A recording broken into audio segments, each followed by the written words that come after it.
అందజేయాలని ప్రతి ఒక్కరికి, ఇమాంలకి, మౌజన్లకి అందరికీ ఆయన మంచి ఆలోచన చాలా సంతోషకరం.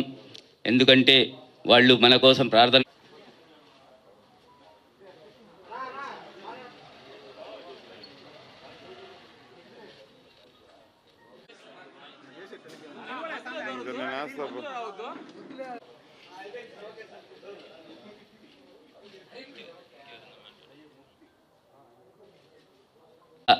దేవుడు అల్లా ఆశీస్సులు ఆయనకి ఎల్లవేళలా ఉండాలని మనస్ఫూర్తిగా కోరుకుంటూ ప్రతి ఒక్కరూ ఆయన కోసం దుఆ చేయాలని మనస్ఫూర్తిగా కోరుకుంటున్నాను. రంజాన్ మాసం ఎంతో పవిత్రమైనది. ఈ నెల రోజులు రంజాన్ మాసం అంతా కూడా వారందరూ కూడా ఒక్క పొద్దులు ఉండడం, ఈ ఒక్క పొద్దుల ద్వారా వారందరిలో కూడా సేవా గుణం కానీ, క్షమాగుణం కానీ, ఒక మనిషిని ప్రేమించడం కానీ, ఇవన్నీ కూడా వారిలో స్పష్టంగా మనకు కనపడతాయి. మరి ఇంతటి పవిత్రమైనటువంటి ఈ మాసంలో వారు రెగ్యులర్గా ప్రతిరోజు కూడా ప్రేయర్స్ చేయడం అన్నీ జరుగుతాయి.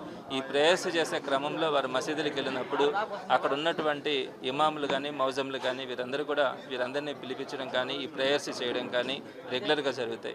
మరి అంతటి మత పెద్దలైనటువంటి ఇమాం మౌజంలని ప్రేమతో చిరు సత్కారంగా చేసుకోవాలన్నది వైఎస్ఆర్సీపీ ఆలోచన.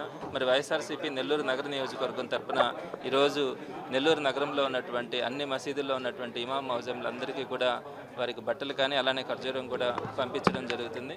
మరి ఆ అవకాశం అదృష్టం కలిగినందుకు ఎప్పుడు కూడా సంతోషపెడతాను. వైఎస్ఆర్సీపీ కూడా ఎప్పుడు మైనార్టీలకు కానీ, బీసీ, ఎస్సీ, ఎస్టీలకి వారు ఎప్పుడు కూడా పక్షపాతిగానే ఉంటుంది.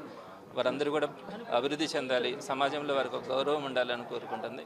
మరి ఆయన ఆలోచనతో, ఆయన ఆశయాలతో ముందుకెళ్తున్నటువంటి వైఎస్ఆర్సీపీ నాయకులు, కార్యకర్తలు అందరం కూడా అదే బాటలో పయనిస్తాము. రాబోయే రోజుల్లో కూడా అందరం కూడా కలిసి వైఎస్ఆర్సీపీని సమిష్టిగా అభివృద్ధి చేసుకోవడానికి ప్రయత్నించడం జరుగుతుంది. మరొకసారి ముస్లిం సోదరి మనందరికీ కూడా మనస్ఫూర్తిగా రంజాన్ శుభాకాంక్షలు తెలియజేస్తున్నాను.